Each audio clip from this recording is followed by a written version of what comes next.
بسم الله الرحمن الرحیم.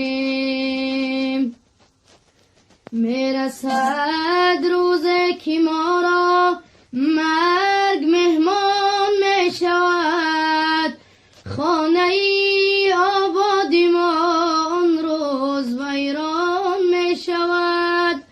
چون بگردد جان ما آن روز به فرمان خدا، در سری بالین ما آن روز فغان سر می شود. چون بگردد جان ما آن روز به فرمان خدا،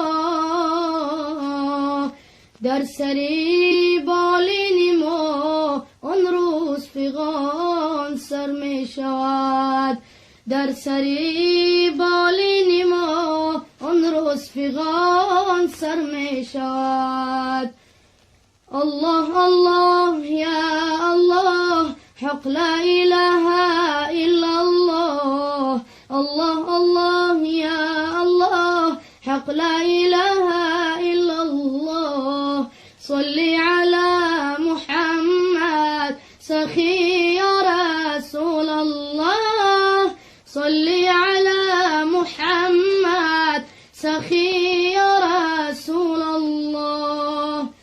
ما خود تو را ندیدیم، نامی خوشت شنیدیم. ما خود تو را ندیدیم، نامی خوشت شنیدیم. دینی تو برگزیدیم یا مصطفی محمد.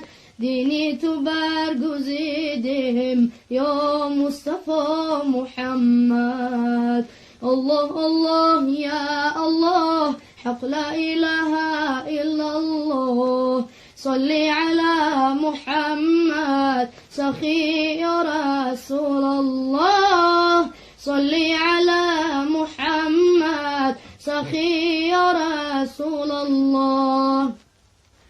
در مکه شد مکانت بالای عرش نامد.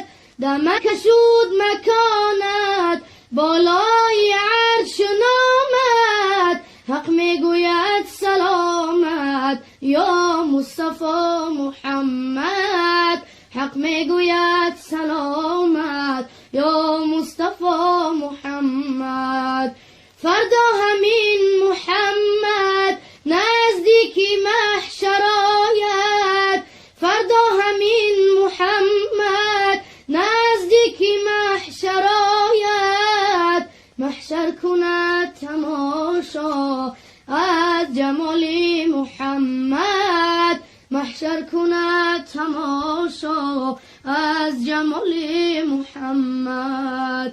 الله الله یا الله، حق لا اله الا الله. صلی علی محمد سخی یا رسول الله.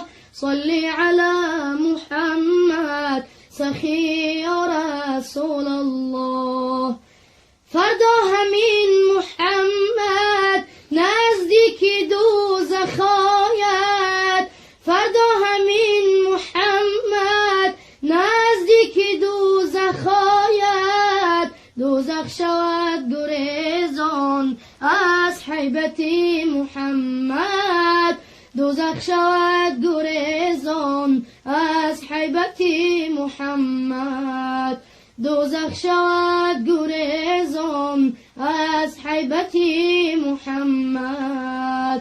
اللهم صل وسلم وبارك عليه. سبحان ربك رب العزة عما يصفون، وسلام على المرسلين، والحمد لله رب العالمين.